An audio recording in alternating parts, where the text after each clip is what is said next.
Astaghfirullah. Bismillahirrahmanirrahim. Assalamualaikum warahmatullahi wabarakatuh.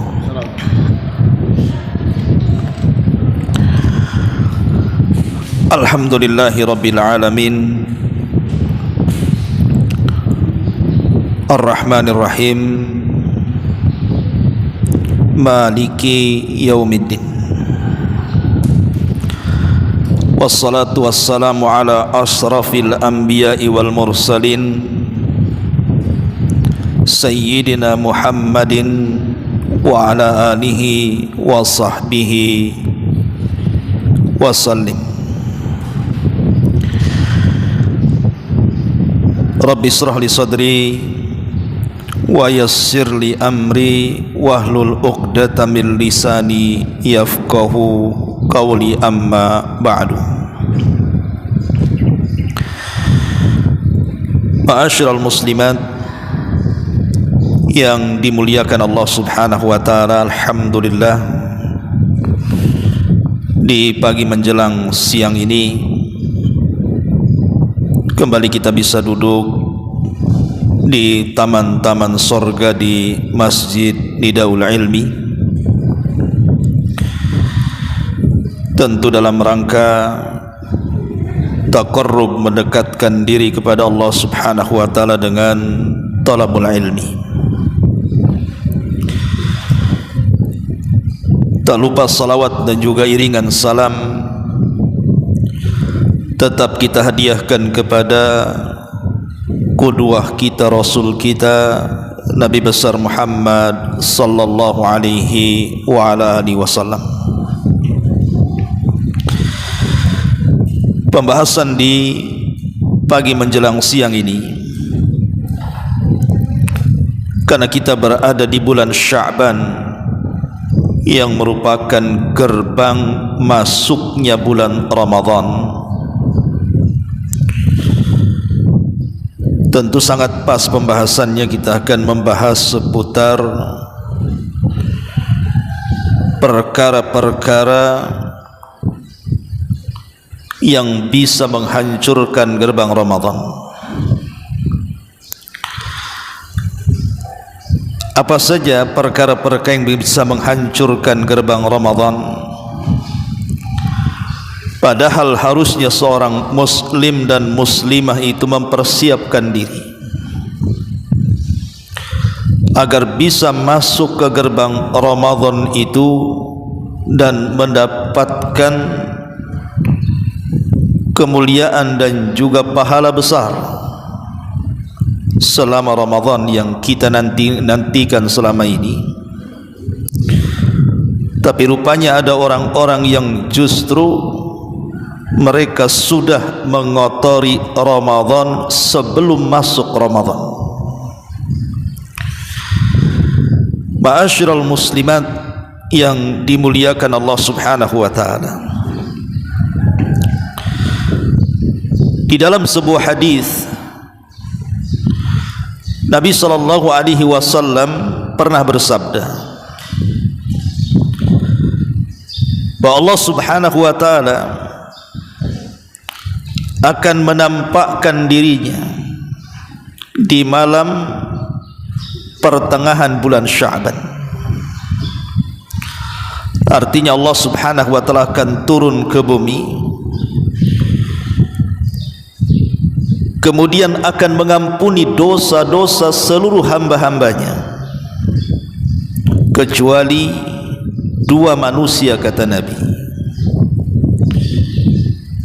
Siapa mereka? Pertama, orang-orang yang menyekutukan Allah Subhanahu wa taala, dan yang kedua, orang yang dalam hatinya dipenuhi dengan kedengkian kepada manusia. Ma'asyiral muslimat rahimakumullah, inilah yang kita akan bahas tentang beberapa penyakit hati yang dengan penyakit-penyakit hati ini akhirnya kita terhalang dari ampunan Allah di bulan Sya'ban, bahkan lebih daripada itu, amalan-amalan kita tidak akan diangkat ke langit. Padahal di bulan Sya'ban ini adalah kesempatan emas, di mana amalan-amalan kita selama 1 tahun penuh dari Ramadan tahun kemarin sampai Sya'ban tahun ini, kita berharap amalan kita diangkat dan dilihat Allah Subhanahu wa ta'ala. Maka sangat rugi bila mana ada orang yang sudah berusaha beramal saleh sejak Ramadan tahun kemarin, dengan solatnya, dengan sedekahnya, dengan baca Qur'annya, dengan zikirnya, dengan birrul walidainnya, dengan ibadah-ibadah yang lainnya, yang kita harapkan bulan Sya'ban tahun ini diangkat ke langit. Rupanya amalan itu tetap mengendap di bumi dan Allah tidak mau melihatnya. Maka tidak ada kemalangan yang lebih malang dibandingkan amalan-amalan kita tidak diangkat ke langit dan Allah tidak mau melihatnya. Itu dikarenakan beberapa dosa yang kita akan bahas di pagi menjelang siang ini. Ma'asyiral muslimat yang dimuliakan Allah Subhanahu wa ta'ala, kita tahu bahwa di dalam jasad manusia, saya, ibu atau siapapun, di dalam jasad manusia itu ada segumpal daging yang kalau seandainya daging ini kita perbaiki dengan baik, kita bersihkan dengan bersih, maka segumpal daging ini akan menjadikan seluruh badan kita dari kaki sampai kepala itu menjadi baik. Tapi jikalau kemudian hati ataupun segumpal daging ini kita kotori dengan sekotor-kotornya, maka itu akan mengakibatkan dari kaki sampai ujung kepala pun akan menjadi rusak. Itulah yang disebut dengan hati, kata Nabi. Sebagaimana Nabi SAW bersabda, ala wa inna fil jasadi mudghah idza saluhat saluhal jasadu kulluh wa idza fasadat fasadal jasadu kulluh ala wahiyal qalb. Ingatlah, di dalam badan manusia itu ada segumpal daging, kata Nabi. Kalau dia baik, maka mengakibatkan seluruh jasadnya baik. Tapi kalau dia rusak, maka akan mengakibatkan hancur seluruh badannya. Itulah hati, kata Nabi. Makanya di bulan Sya'ban ini, yang paling penting dan terpenting bagi kehidupan kita, cobalah kita ini memperbaiki hati sebagai bentuk persiapan untuk masuk ke gerbang bulan yang sangat suci Ramadan. Sebagian para ulama, seperti yang dikatakan oleh Al-Imam Ibnu Qudamah rahimahullahu ta'ala, bahwa hati manusia itu harus senantiasa dibersihkan, karena yang namanya kebersihan dalam Islam itu kan terbagi dua, Bu. Yang pertama, membersihkan zahir, membersihkan jasad kita dari setiap kotoran, entah apa yang namanya najis, entah apa yang namanya hadas, maka kita berusaha untuk membersihkannya.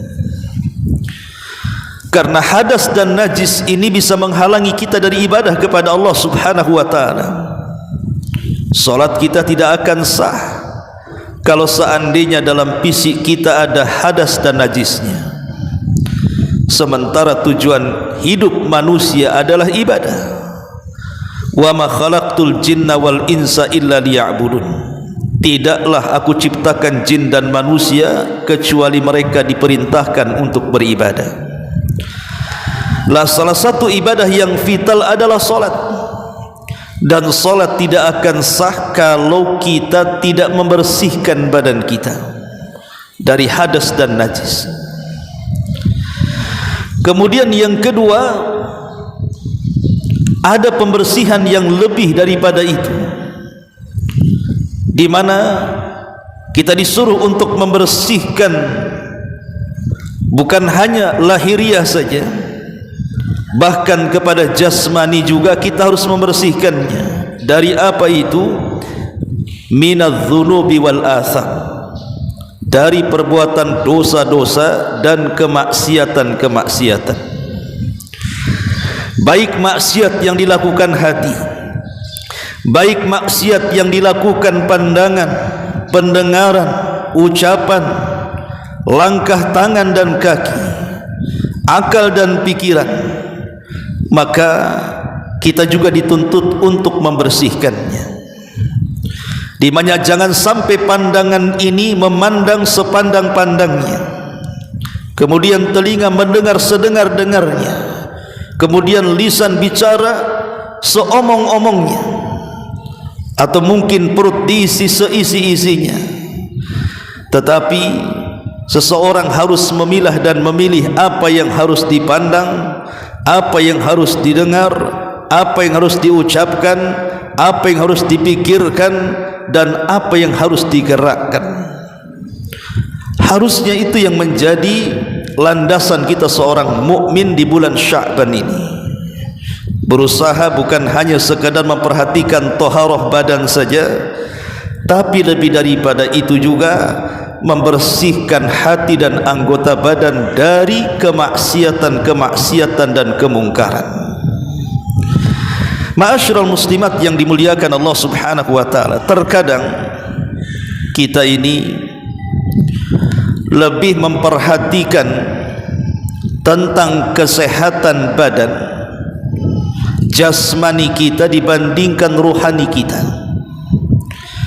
Umpamanya ibu ada anak kecil baru demam sedikit saja sudah paniknya luar biasa. Hari ini kena demam, hari ini juga harus disembuhkan, bahkan bila perlu datang ke dokter spesialis.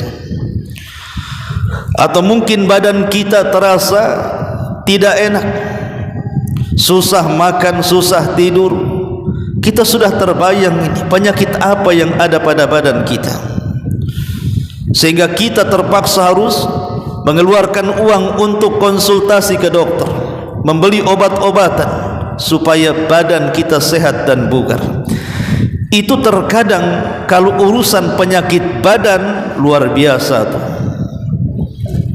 Tetapi terkadang kalau urusan penyakit hati, Bu, jarang orang berpikir mencari obatnya atau datang ke dokter spesialisnya. Padahal penyakit badan dan penyakit hati itu berbeda, Bu. Kalau penyakit badan paling tinggi mati, tidak ada yang lebih tinggi dibandingkan mati. Orang kena kanker paling tinggi mati, orang kena liver paling tinggi mati, orang kena tumor paling tinggi mati. Penyakit badan itu paling tinggi mati. Artinya hanya menyelesaikan urusan dunia. Tetapi orang kalau sudah berpenyakit hatinya, itu urusannya bukan dunia, bukan hanya sekedar mati badannya, tapi urusannya ini bisa menghancurkan akhiratnya, bisa menghancurkan pahalanya, bisa menghancurkan kebaikannya. Karena itulah maka pentingnya kita ini membahas soal penyakit-penyakit hati. Jangan sampai di bulan Sya'ban ini penyakit-penyakit hati ini dibiasakan dilakukan. Selain daripada menggugurkan amalan kita, penyakit ini juga bisa menghalangi terangkatnya amalan kita untuk dilihat Allah Subhanahu wa ta'ala. Apa saja penyakit itu? Ma'asyiral muslimat rahimakumullah, saya akan bicara tentang penyakit-penyakit yang biasa dilakukan. Pertama, hasad. Hindari hasad di bulan Sya'ban ini, karena hasad ini bisa menghancurkan kebaikan kita. Boleh jadi mungkin ibu ini rajin sholatnya, bukan hanya yang wajib tapi juga yang sunnah-sunnahnya. Boleh jadi ibu ini rajin puasanya, bukan hanya Ramadannya tapi Senin Kemisnya dan sunnah-sunnah yang lainnya. Boleh jadi mungkin ibu rajin sedekahnya, orangnya tidak bakhil, tidak kikir, tidak medit, orangnya luar biasa dermawannya. Atau boleh jadi mungkin ibu bolak-balik umroh, mungkin haji sudah berkali-kali, tetapi kalau hatinya dipenuhi dengan hasad, bu, kebaikan-kebaikan itu sedikit demi sedikit akan hilang dimakan hasad. Nabi mengatakan dalam sebuah hadis, kata Nabi SAW, innal hasada ya'kulul hasanat kama ta'kulun narul khatab. Sesungguhnya hasad itu bisa menghancurkan kebaikan-kebaikan seperti api melahap kayu bakar kering. Lihat, bu, di Los Angeles sana itu, California, hitungan hari berapa hektar dilahap dengan cepatnya sampai meruntuhkan bangunan-bangunannya. Begitulah hasad. Hasad itu bisa menghancurkan seluruh kebaikan ibu. Sejak Ramadan tahun kemarin sampai Sya'ban tahun ini, boleh jadi dengan hasad yang kita miliki dalam hati ini menghabiskan semua amal kita. Maka di bulan Sya'ban hindari hasad, karena hasad itu penyakit iblis. Dialah yang pertama hasad kepada Adam. Hasad ini penyakit Qabil yang berakhir dengan membunuh Habil. Hasad ini penyakitnya orang Nasrani dan orang-orang Yahudi. Bahkan hasad itu tidak mungkin berkumpul dengan keimanan, karena seorang mukmin tidak mungkin hasad. Karena hasad dan iman ini berlawanan, yang satu ke timur, yang satu ke barat. Kata Nabi SAW, wala yajtami'u fi jawfi abdin al-iman wal hasad. Tidak mungkin, kata Rasul, berkumpul dalam dada seorang hamba iman dan hasad. Artinya kalau ada iman, hasad hilang, tapi kalau ada hasad, iman pula melayang. Maka hindari hasad, jangan sampai hasad. Dan hasad itu ada 3 tingkatan. Tingkatan yang pertama, kata para ulama, an yuhibbal insanu zawalin ni'mati an akhihil muslim wa in kanat la tantakilu ilaihi. Hasad itu yang pertama, seseorang suka akan hilangnya nikmat yang ada pada saudara muslimnya, walaupun dia tidak berkeinginan nikmat itu berpindah kepada dirinya. Yang penting dia tidak suka kalau orang lain di atas kesenangan. Ada tetangga bangun rumah cantik-cantik, tidak suka, padahal uang bukan uang dia, padahal biaya pembangunan bukan juga dari dia. Kenapa dia tidak suka? Ada saudaranya kemudian buka usaha, lancar jaya usahanya, tidak suka. Kok dia bisa punya usaha seperti itu? Itu namanya hasad Ini tingkatan hasad paling tinggi. Tidak suka dengan tetangganya yang Allah berikan nikmat kepadanya. Dan itu banyak. Orang yang hasad seperti ini banyak sekali. Dia membenci nikmat Allah yang Allah anugerahkan kepada orang dan dia merasa tersakiti dengan itu. Kan aneh. Allah itu kan sudah membagi-bagi nikmat sesuai dengan kemaslahatan kita sebagai hambanya. Sebagaimana Allah subhanahu wa ta'ala juga sudah membagi-bagikan rizkinya sesuai dengan kemaslahatan yang Allah kehendaki bagi hamba-hambanya. Allah tahu si fulan harus diberikan nikmat, si fulan ditahan dulu. Karena Allah yang menciptakan kita, Dia yang lebih tahu akan maslahat kita. Maka jangan sampai kemudian kita membenci nikmat Allah yang Allah anugerahkan kepada orang.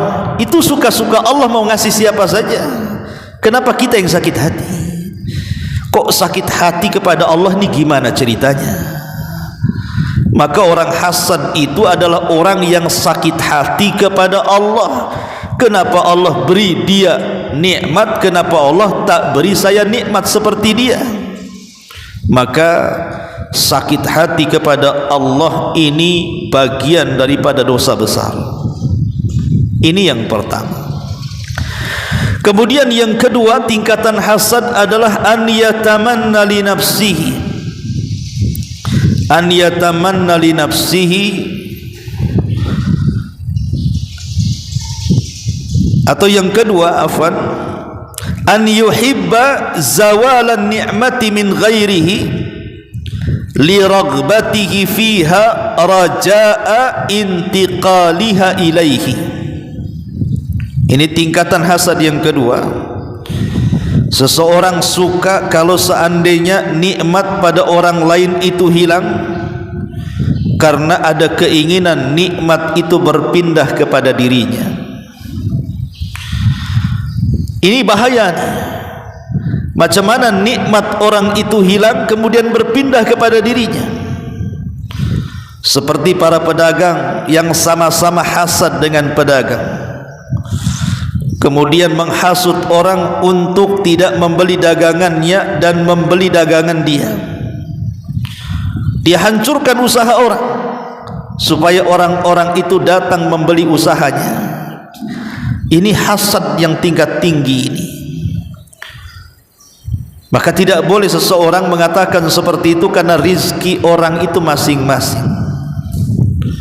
Walaupun sehasad apapun manusia memindahkan rizki orang kepada kita dan menghilangkan rizki orang lain, namanya rizki itu sudah dicatat takdirmu, tidak mungkin berpindah dan salah alamat. Tetapi ada hasad yang dibolehkan, bahkan ini terpuji. Dia tidak menghendaki hilangnya nikmat saudaranya. Dia tidak menghendaki hilangnya nikmat saudaranya dan berpindah kepada dia, tapi dia hanya ingin seperti saudaranya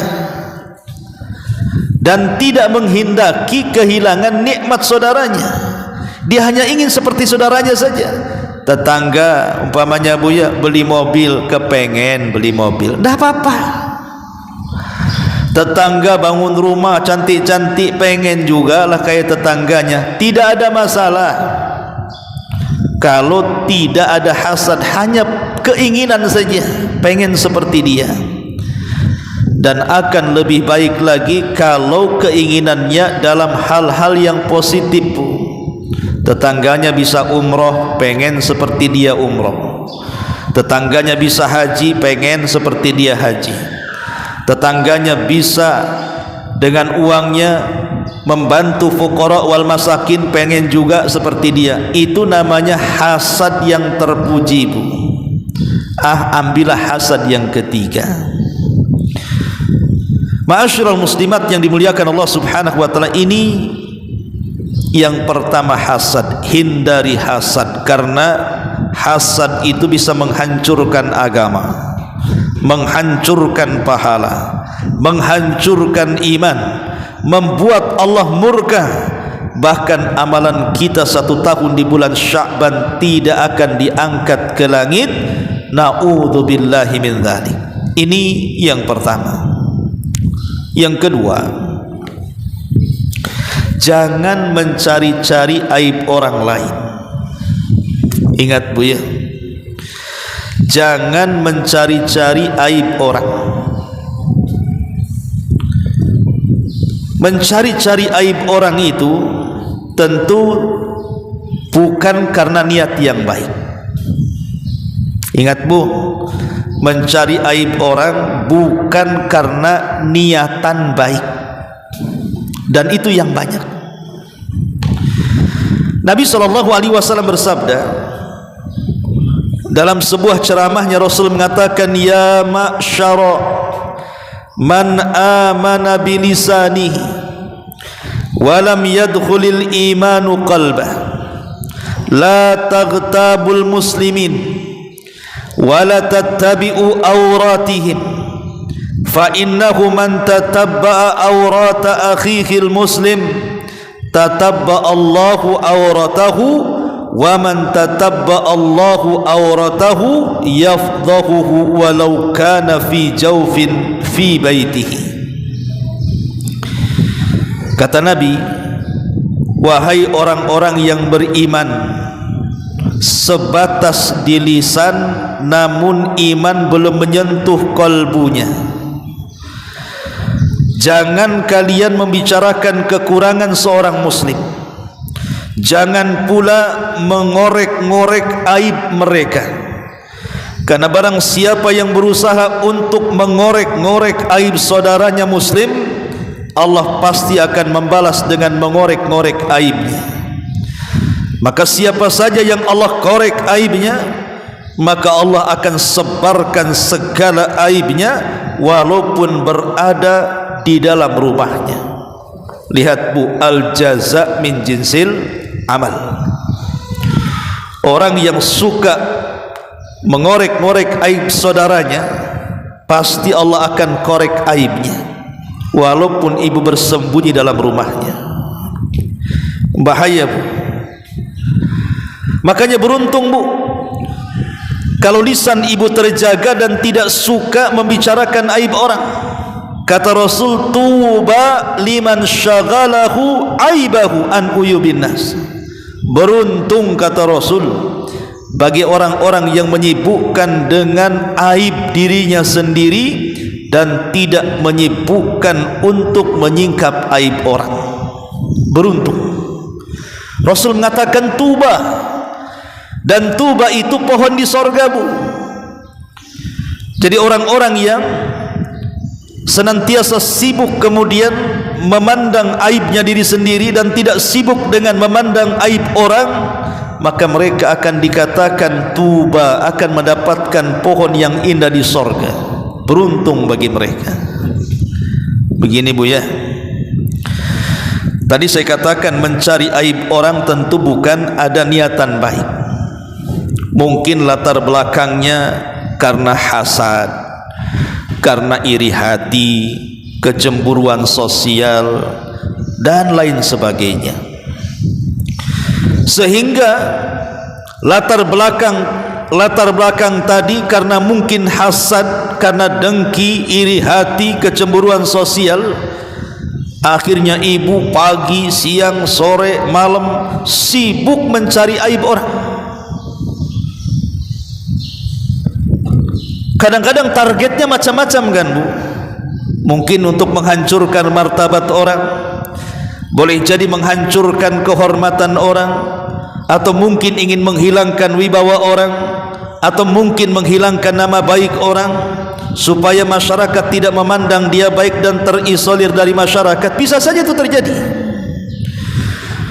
Maka tidak ada perbuatan yang lebih kejam dibandingkan orang yang mengorek-ngorek aib orang lain.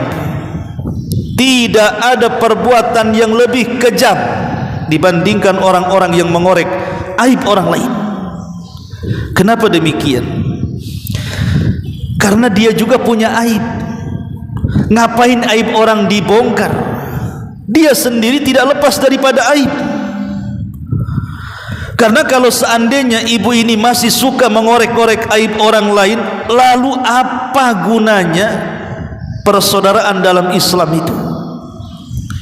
Enggak ada manfaatnya kan akhirnya. Apa gunanya kita ini se-Islam, seiman, seakidah, semanhaj?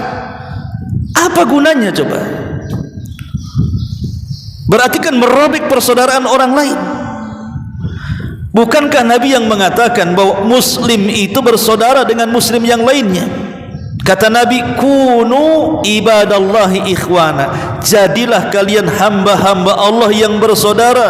Al muslimu akhul muslim, kata Rasul. Yang namanya muslim itu saudaranya muslim lainnya. Kalau seandainya ada saudara kita punya aib, maka aib dia juga aib kita. Kalau ada saudara kita ini kekurangan, maka kekurangan saudara kita juga kekurangan kita. Kalau seandainya kemudian kekurangan orang lain kita bongkar, aib orang lain kita ceritakan, lalu apa gunanya ukhuwah Islamiyah di sini? Tidak ada gunanya ibu bersaudara dengan saudaranya kalau masih suka mencari-cari aib orang lain. Karena kewajiban saudara dengan saudaranya yang lain adalah, kalau ibu melihat nih ada ummahat, mungkin ibu melihat dengan mata dia punya aib, harusnya tugas ibu adalah menutupi aibnya. Kalau ibu melihat saudaranya ada kekurangan, harusnya ibu yang menyempurnakan kekurangan itu.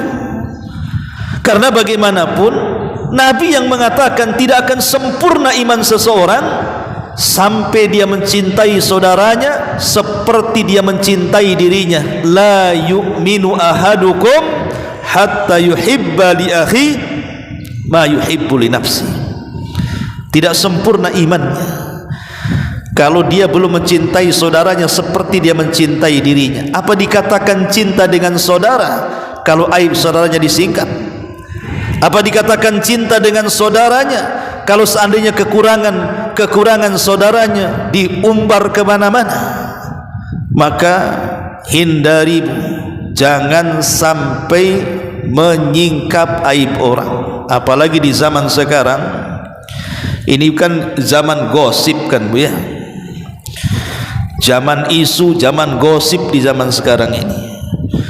Ibu kumpul-kumpul dikit pasti gosip, kumpul 2-3 orang gosip lagi. Kadang-kadang gosip ini tidak lihat tempat kan Bu. Kadang-kadang di masjid nih Bu ya, lagi ngaji bisa gosip dia, nggak lihat-lihat tempat dia. Ibu ini lagi cari pahala supaya ketika datang dari rumah banyak dosa, keluar dari majelis taklim itu hilang dosa. Kalaupun tidak mendapatkan ilmu umpamanya kan Bu ya, karena memang dari rumah sudah ada agenda, susah tidur malamnya, pengen tidur di pengajian, paling cepat tuh tidur di pengajian. Oke lah, mungkin kita sudah hadir di majelis taklim, Rasul katakan kumu maghfuran lakum, dosa-dosa kalian sudah diampuni. Tapi ada sebagian saudara kita ini kadang-kadang waktu tengah ngaji, di tengah-tengah ngaji lo bayangkan masih bisik-bisik tetangga atau masih ada tuh kayak gitu. Nanti habis ngaji dilanjut lagi, kan aneh Bu. Oke lah umpamanya ngajinya serius, 2 rius, kemudian habis ngaji duduk lagi, yang tadinya majelisnya majelis ilmu berubah pula majelisnya majelis mencari-cari aib saudaranya. Kalau yang seperti ini Bu, lalu apa gunanya ngaji kalau gitu? Nggak ada gunanya. Jadi jangan terlalu sibuklah. Nasihat saya, jangan suka membumbui perkara yang tidak tahu ibu duduk masalahnya. Ada isu tetangga begono begini begunu gitu ya. Ibu kalau baru dengar, kalau bisa telinga ibu itu sumpellah dengan katam batu. Kalau bisa nggak dengar ya. Kalaupun dengar Bu, jangan dikasih merica, makin panas tuh berita tuh, akhirnya diheboh-hebohkan. Lah ini kan kebiasaan nih. Kalau seandainya setingkat ibu-ibu yang sudah biasa ngaji masih suka gosip, gimana orang-orang awam? Lebih gosip lagi dibandingkan ibu kan begitu. Makanya jangan suka membumbu-bumbui masalah yang sebenarnya ibu tidak perlu ikut campur urusan orang. Bahkan lebih celakanya, ada ibu-ibu sok tahu pula tentang berita. Dia hanya mendengar sekelinting berita, kemudian ibu bumbunya terlalu banyak, seolah-olah paling tahu berita, disebarkan pula berita itu. Padahal itu gosip, itu isu yang belum jelas juntrungannya. Maka jangan pernah menghakimi orang, jangan memponis orang, dan jangan kemudian mengukur orang itu dengan ukuran ibu. Karena bagaimanapun setiap saya, ibu, siapapun itu punya aib, punya kekurangan. Sebagaimana kalau aib kita terbongkar, kita juga tidak suka. Sebagaimana kalau seandainya kekurangan kita tersebar, kita tidak suka. Begitu juga orang yang kita sebar aibnya, yang kita bongkar kekurangannya, dipastikan dia juga tidak suka. Maka jangan suka menyebar-nyebar aib. Karena bagaimanapun muslim satu dengan yang lainnya itu seperti jasad. Kalau seandainya tangan kita teriris Bu, tidak mungkin yang menjerit itu tangan, pasti yang menjerit mulut. Pasti yang merasakan sakit juga dari kepala sampai kaki kan. Begitulah Rasul mempermisalkan seorang muslim dengan muslim yang lainnya. Kalau seandainya ada saudara kita tersakiti gara-gara disakiti orang, harusnya kita ikut sakit. Ini enggak, dia tidak sakit, ibu korek-korek aibnya, akhirnya jadi sakit. Ibu yang membuat sakit orang. Dan ingat Bu, kalau orang tersakiti sampai kepada pikirannya, akhirnya yang tidak punya kolesterol jadi kolesterol, yang tidak punya darah tinggi naik darah tingginya, yang tidak pernah punya masa lalu stroke akhirnya stroke, kemudian mati. Berarti ibu membunuh dia pelan-pelan itu Bu, memberikan penyakit pelan-pelan. Apa bedanya ibu dengan tukang sihir kalau begitu? Yang nyakiti orang, membuat orang lumpuh, membuat orang sakit, membuat orang mati, nggak ada bedanya ibu dengan tukang sihir kalau suka ngorek-ngorek aib saudaranya. Maka ini yang kedua Bu, hindari, jangan suka mencari-cari aib orang, sibukkan dengan aib kita saja. Yang ketiga, jangan suka berburuk sangka Bu. Jangan suka berburuk sangka. Karena Rasul mengatakan iyyakum wadh-dhann fa inna dhanna akdzabul hadis. Hati-hati, jangan suka berburuk sangka, karena berburuk sangka itu sedusta-dustanya ucapan. Imam Ghazali Bu mengatakan su'udzan ghibatun bil qalbi. Buruk sangka itu sama dengan gibah Bu. Cuman kalau gibah itu dengan lisan, kalau buruk sangka itu gibahnya hati. Buruk sangka itu gibahnya hati, dan ini bahaya ya. Ma'asyiral muslimat yang dimuliakan Allah Azza wa Jalla, kenapa buruk sangka itu bahaya Bu? Pertama, karena biasanya buruk sangka itu merusak persaudaraan. Berapa banyak hubungan saudara yang sudah terjalin begitu lama itu bisa rusak gara-gara buruk sangka. Karena ketika seseorang menilai orang lain berdasarkan dugaan yang negatif, hubungan yang seharusnya dibangun dengan kepercayaan, hubungan yang seharusnya dibangun dengan kasih sayang, itu akan rusak. Karena buruk sangka itu biasanya pemicu perpecahan, kebencian, ketidaksukaan, akhirnya kemudian teman pula jadi lawan. Maka jangan sampai ditanamkan buruk sangka, karena ini bisa merusak persaudaraan. Yang kedua, buruk sangka ini biasanya menimbulkan ketidaknyamanan batin. Orang yang buruk sangka itu biasanya asik curiga saja. Kenapa tetangga beli mobil? Suaminya kerja apa? Setahu saja kerjanya tukang. Kok bisa dia beli mobil? Buruk sangka.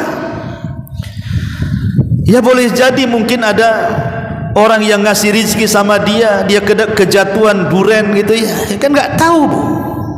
Kenapa kemudian ibu buruk sangka dengan orang? Ada tetangganya mungkin mukanya makin putih ya. Kok dia bisa beli skincare itu, padahal mahal tuh. Setahu saya suaminya nganggur itu. Kok dia bisa kayak gitu? Kok bisa dia beli baju bagus? Itu buruk sangka, Bu. Buruk sangka ini mengakibatkan orang gelisah jadinya kan. Dan biasanya buruk sangka itu mengarah ke ghibah jadinya, mengarah ke namimah.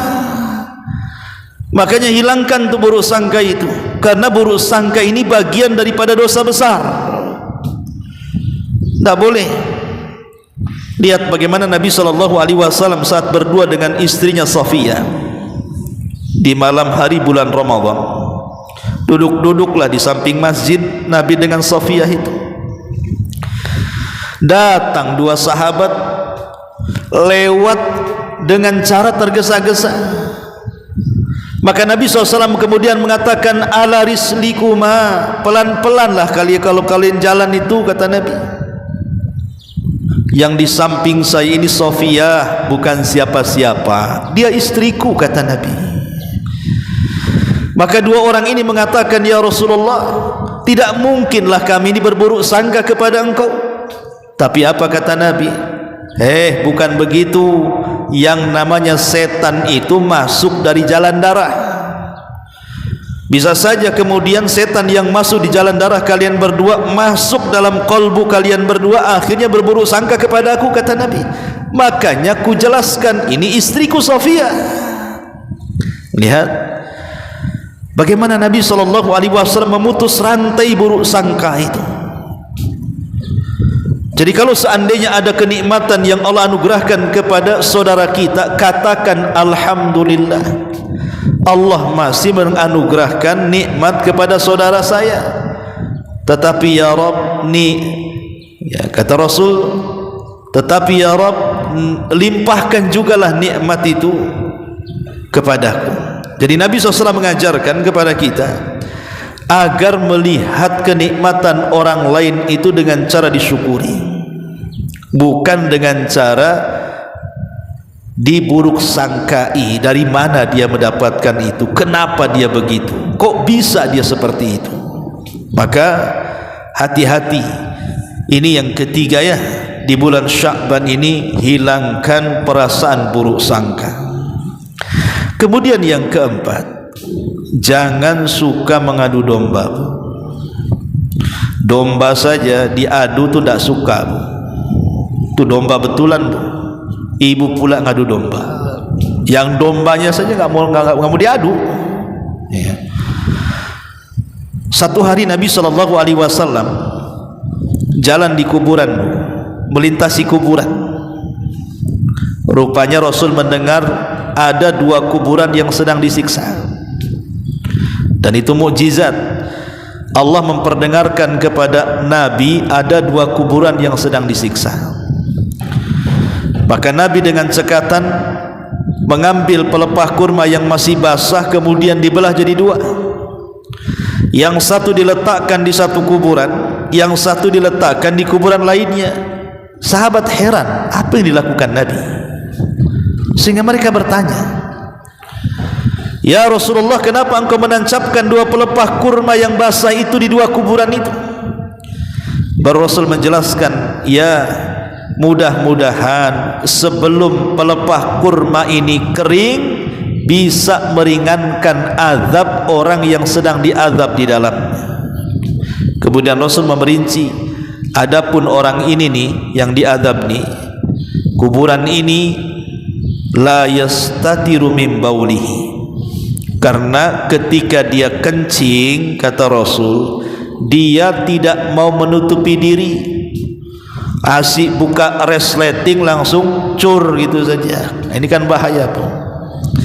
Kan banyak tuh biasanya bapak-bapak yang awam, supir-supir bus, supir-supir truk gitu ya, kadang-kadang kebelet kencing berhenti, pohon pula dikencingi dia, padahal di jalan lalu lalang tuh. Kemudian Rasul mengatakan, adapun yang satunya, di sini syahidnya, wa kanal akhar yamshi bin namimah, karena ini yang satunya, kata Rasul, suka kali ngadu domba, namimah.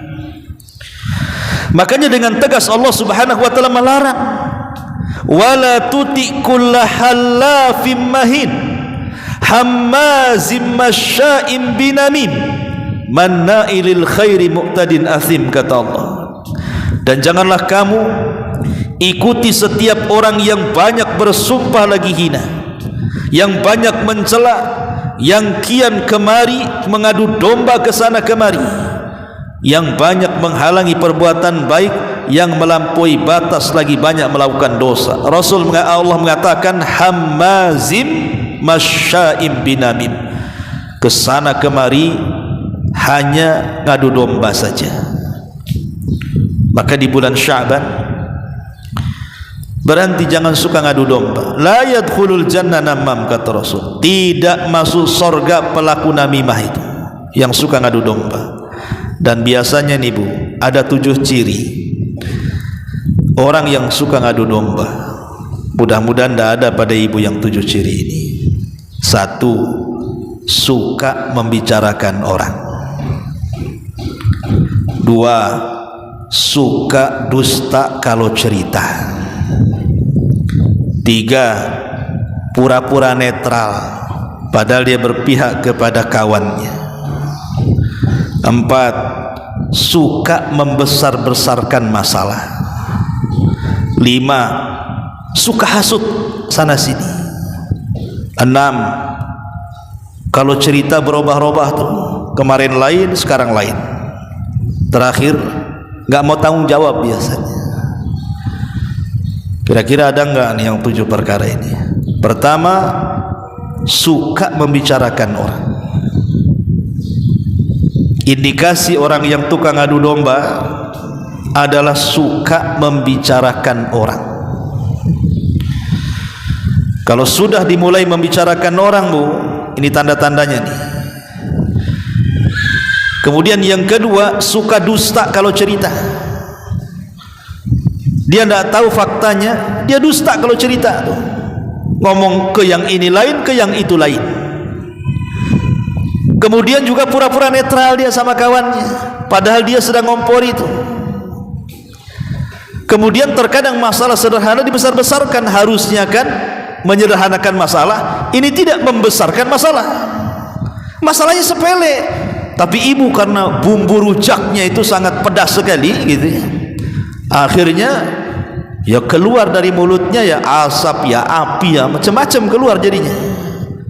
Kemudian suka hasut, kerusak-kerusuk, hasut sana, hasut sini. Kemudian ceritanya berubah. Dan kalau sudah terjadi perang teluk, nggak mau tanggung jawab dia, pergi dia. Ya, lah ini tukang hasutmu, ini tukang adu domba lu kayak gini. Padahal Bu, dalam Islam itu ada dusta yang dibolehkan. Kapan itu? Ketika ibu berusaha mendamaikan orang. Ibu datang kepada si A, ngomong kepada si A ini, saya dengar lagi marahan dengan si B. Iya, aku lagi marah dengan dia. Setahu saya enggak lah, si B itu kalau berjumpa dengan saya memuji-muji ibu, padahal si B tidak pernah memuji-muji itu. Oh, kalau saya singgung nama sama si B ini, wah luar biasa, nggak pernah menjelek-jelekan, bahkan menyanjung-nyanjung, bahkan dikatakan orang baik. Oh iya, kalau nggak percaya ngomonglah langsung. Kemudian dia datang ke si B, ngomong, saya dengar lagi marahan dengan si A ya. Iya tuh, si A kurang ajar tuh, begini begono kan itu. Ibu bilang, enggak lah, saya baru ketemu si A. Sebenarnya dia enggak terlalu lah memikirkan masalah pertengkaran dengan ini. Dia orangnya baik kok. Kalau saya bicara soal dia juga memuji-muji. Lah ini sebenarnya dusta yang seperti ini dusta terpuji, karena tujuannya mengislah dua orang yang sedang bertengkar. Ibu upayakan disuruh damai, dan itulah tujuan Islam, mendamaikan. La khaira fi katsiri min najwahum illa man amara bi sadaqatin aw ma'rufin aw islahim bainan nas. Kebanyakan ucapan manusia tidak baik kecuali orang yang memerintahkan sedekah, memerintahkan kebaikan, dan mengislah dua manusia yang sedang bertengkar. Tapi kalau seandainya kemudian ibu jadi kompor, Bu, bukan yang 5 kilogram, Bu ya, yang melon bukan, itu udah langka kemarin. Itu yang banyak itu yang 25 kilogram tuh. Itu kan ngeri gasnya, Bu. Ini kalau ngomong sama di sana, lagi marahan ya dengan si B. Ya, aku lagi sebel sama dia. Betul, aku juga sebel sama dia. Jadilah, Bu. Ya, jadi kalau seandainya kemudian ibu malah mengkompori orang yang sedang bertengkar dengan orang lain, membumbui dengan bumbu yang lebih pedas dibandingkan sebelumnya, berarti ibu ini tukang adu domba. Fik ibu mengadu domba. Maka di bulan Sya'ban ini hindari, jangan suka ngadu domba, jaga lisan. Kemudian juga yang kelima, jangan suka dusta, jangan biasakan berdusta. Nabi SAW mengatakan, iyyakum wal kadhib, fa innal kadhiba yahdi ilal fujur, wa innal fujura yahdi ilan nar, wa may yazalul abdu yakdzib wa yataharral kadhiba hatta yuktaba indallahi kadzdzaba. Hati-hati kalian jangan suka dusta, karena dusta itu mengarah kepada perbuatan jahat, dan perbuatan jahat itu mengarah ke neraka. Orang kalau terus-terusan berdusta, kata Nabi, nanti lama-lama dicap oleh Allah sebagai pendusta. Dan dusta itu ulama mengatakan adalah puncak dari seluruh keburukan. Dusta itu adalah puncak dari seluruh keburukan, karena dusta dengan iman itu tidak mungkin berkumpul. Seorang muslim bisa bakhil, mungkin ibu bisa bakhil, dipinjam uangnya tidak mau ngasih, bakhil. Ya mungkin saya, ibu atau siapapun bisa bakhil. Pamannya tetangga pinjam uang, satu hari ibu kasih, besoknya pinjam lagi, ibu mau ngasih, besoknya lagi pinjam lagi, ibu mulai membatasi, keempat kalinya mulai itu nutup diri, nengok dia saja langsung gorden tutup, pasti dia pinjam uang. Boleh jadi mungkin kita ini satu hari akan bakhil. Seorang muslim itu bisa bakhil, atau seorang muslim itu bisa pengecut, dia tidak berani jihad di jalan Allah Subhanahu wa ta'ala. Tapi kata Rasul, seorang mukmin itu pantang berdusta, karena iman dengan dusta itu tidak mungkin bercampur. Ma'asyiral muslimat yang dimuliakan Allah Azza wa Jalla, sampai seorang penyair mengatakan, la yakdzibul mar'u illa min mahanatihi aw fi'lihi su' aw min qillatil adabi li ba'di jifati kalbin khairun khairu raihati min kizbatil mar'i fi jiddin wa fi laibin. Kata penyair Arab mengatakan, Tidak mungkin seseorang berdusta kecuali karena kerendahan dirinya, karena perbuatan jahatnya, karena sedikit adabnya. Maka bangkai anjing yang sangat busuk jauh lebih baik dibandingkan busuknya orang yang berdusta, baik dusta sungguh-sungguh ataupun main-main. Naudzubillah. Maka hindari dusta, kecuali ya dusta-dusta yang dibolehkan, seperti dalam rumah tangga. Ibu berdusta kepada suami untuk menyenangkan suami, nggak ada masalah. Aduh, hari ini suamiku ganteng, padahal nggak ganteng suaminya, nggak ada masalah. Ya. Aduh, suami saya memang luar biasa, padahal biasa-biasa. Ya. Tidak ada masalah, Bu. Berdusta untuk keharmonisan rumah tangga tidak ada masalah. Sebagaimana suami juga berdusta kepada ibu. Ibu pakai pakaian pink gitu kan, Masya Allah cantik kan dia. Padahal tidak ada orang sini pakai pakaian pink kecuali ibu kan itu.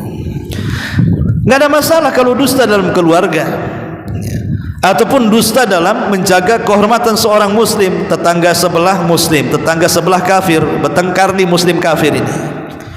Si kafir pula bawa golok, mau bunuh tetangga yang muslim. Ibu sembunyikan di dapur, dicari-cari sama dia, mana tuh si Anu? Ibu katakan nggak ada, karena untuk menjaga nyawanya. Nggak apa-apa ya, karena seorang muslim lebih berharga dibandingkan orang kafir. Atau berdusta untuk islah, seperti yang saya contohkan tadi, kesana bilang lain, kesini bilang lain, tapi untuk mendamaikan boleh. Tapi selain 3 perkara ini, dusta sangat dilarang. Dan jangan ajarkan dusta ini kepada anak-anak. Sebab kalau ibu sudah ajarkan dusta kepada anak-anak, nanti anak ini akan tumbuh besar dan menjadi seorang pendusta. Ajarkan kejujuran. Ma'asyiral muslimat yang dimuliakan Allah Azza wa Jalla, inilah 5 perkara sebaiknya jangan dilakukan di bulan Sya'ban, karena ini sumber penyakit hati. Kalau orang kemudian masih suka melakukan 5 perkara ini, berarti sia-sialah amalan kita setahun, dosa kita tidak diampuni, amalan kita tidak diangkat ke langit, kan rugi jadinya, Bu. Maka jagalah hati, jagalah lisan, dan teruslah meningkatkan amal ibadah kita di bulan Sya'ban, karena Sya'ban ini gerbang masuk Ramadan. Apa yang dilakukan Ramadan, di Ramadan lakukan di bulan Sya'ban. Di Ramadan kita berpuasa, maka di Sya'ban biasakan puasa. Di Ramadan kita akan baca Quran, maka biasakan baca Quran di bulan Sya'ban. Di Ramadan kita akan bersedekah, maka biasakan sedekah di bulan Sya'ban. Di Ramadan kita terbiasa qiyamul lail, maka di bulan Sya'ban juga biasakan qiyamul lail. Maka siapa yang baik Sya'bannya, maka akan jelas Ramadannya lebih baik lagi. Tapi kalau Sya'bannya tidak baik, maka jangan harap mendapatkan kebaikan di bulan Ramadan, karena Sya'ban itu, kata Imam Ibn Rajab, kal muqaddimati li Ramadan, seperti muqaddimah masuknya gerbang Ramadan. Wallahu a'lam bishawab. Ini yang bisa saya sampaikan, mudah-mudahan ada manfaatnya. Sebelum saya tutup, kalau ada yang bertanya silahkan. Dengan gas LPG subsidi, yeah. Menggunakan gas LPG subsidi sementara dia mampu. Ya, alhamdulillah. Kalau memang dari pemerintah sudah membuat aturan bahwa gas LPG ini khusus untuk orang yang tidak mampu, dan yang mampu sudah disediakan gasnya tersendiri. Kalau seandainya ada orang-orang miskin atau orang yang susah tidak mendapatkan gas itu karena diambil oleh orang-orang mampu, maka dia zalim. Zalim dia. Tapi kalau seandainya semua sudah tersalurkan, tidak ada orang miskin kecuali mudah mendapatkannya, saya kira tidak ada masalah. Kan kita tidak menzalimi siapapun, dan ini juga dari pemerintah kan gitu. Maka yang harus diperhatikan begitu, kalau ada saudara kita yang susah, kalau dia belum dapat, kita pula yang mampu, berarti ya kita zalim, hak mereka kita ambil, ya. Wallahu a'lam. Baik, Ibu enggak ada? Kalau enggak ada kita tutup. Ya subhanallah bihamdika asyhadu an la ilaha illa anta astaghfiruka wa atubu ilaik. Allahu taala alam. Assalamualaikum warahmatullahi wabarakatuh.